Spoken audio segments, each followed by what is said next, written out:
The future of gacha gaming is in danger. We're about to find out why that is. China's press and publications will ban online game operators from setting inductive rewards to misguide consumers. Daily login, first top-up bonus, and VIP systems will potentially be banned from China. I mean, that's never good.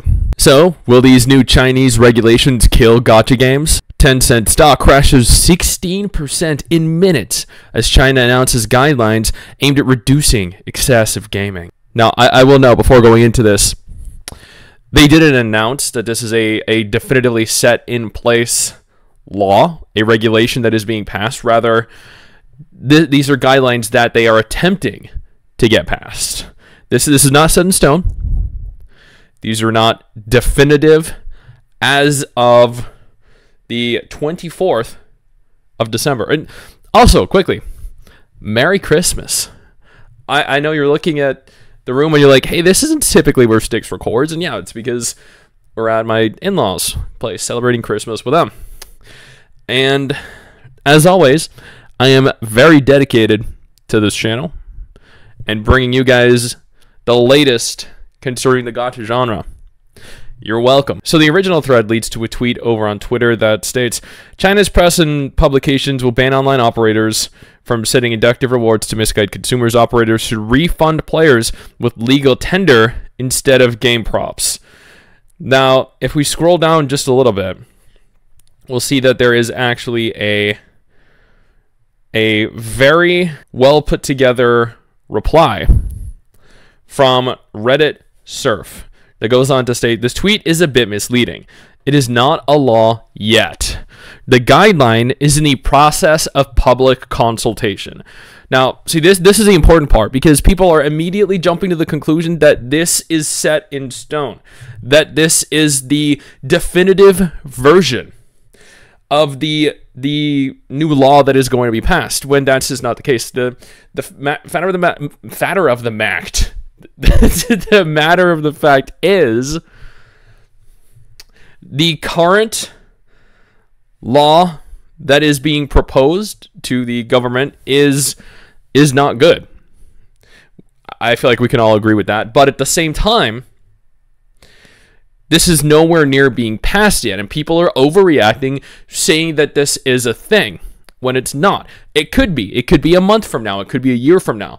This might not necessarily even pass. There might be substantial alterations made to it before this gets passed into law. The guideline does intend to limit excessive spending in online games. I know this is going to very strongly affect whales and potentially dolphins as well. I've spent $1,600 on Nikkei in the last 4 months. It plans to prohibit daily login bonuses. This is bad. This is not bad for whales. This is not bad for dolphins. This is not bad for spenders. This is actually bad for free-to-play players. The reason this is bad for free-to-play players is because free players benefit largely from login bonuses. You log in each day, you get 10, 50, 100 crystals, gems, premium currency that you can use as you accumulate them over time. You get XP items, you get in-game currency. After 7 consecutive days of logging in, you might get an SSR hero. They're also aiming to prohibit top-up resets. Top-up resets, of course, are when you buy, as an example, a $50 gem purchase and you get twice the amount one single time. And then after a period of time, they reset that bonus and allow for you to purchase a $50 gem purchase again, and then you get double again. Like, I think companies tend to do this like yearly to motivate players to spend again, because I mean, $50 for like 2 pulls isn't really worth it, but $50 for 4 pulls, that is much more tempting for players. And consecutive top-ups. So if you want to spend $500 in a row, you won't be able to. You can spend $100. You can spend $50, but you can't spend $50 3 times. Again, this isn't going to necessarily affect free-to-play players. So the top-up reset, consecutive top-ups, those aren't things that are going to necessarily affect you. Those aren't things that are necessarily going to affect a lot of you. But the daily login bonus definitely will. And that right there, that is concerning. That is 100% alarming. It plans to demand online games set player spending limits and discourage players from unreasonable spendings through in-game pop-ups. Okay, I will admit that's actually pretty good. I hate when I get notifications saying, you get 1,500% off. This is an incredible deal that you don't want to miss out on. This is a once-in-a-lifetime opportunity you'll only see one single time until you decline it and I show it to you in 5 more minutes. Another important point, the guideline intends to demand online games to utilize polling system, so the whole gacha rolling system, to set reasonable rates. Oh, that is good. Yes, not 0.1%. Not a 1.3% chance of obtaining an asset card. No, give us like 10%. Give us 50%. Please, God. Reasonable rates that do not include excessive spending. Also, these online games need to create virtual currencies that can be used to obtain virtual items of same utilities and other valued services. I mean, don't they already? Don't they already have in-game currency that you... Okay, no, wait. They allow for you to obtain a premium currency through in-game means. So what they're saying is they want you to be able to earn currency in-game that you can use to purchase everything that you can purchase with real money. I don't think that's a bad idea. I honestly think, yeah, that will definitely... that will reduce the gross income for companies. But at the same time, let's be honest, they're making millions of dollars anyway.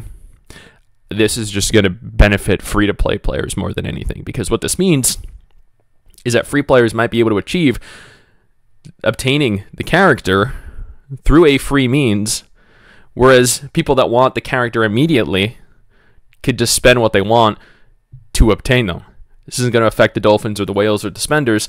This will, however, positively affect the free players. Oh, looks like there was a minor correction made here. Should mean first time top-up bonuses rather than top-up reset, meaning the whole double bonus on first purchase will be gone. So, yeah, I could see that being a little bit of an issue, but at the same time, not much. Because, let's be honest here, most of you guys aren't spending $100 on the game anyway. This isn't necessarily going to impact any of you.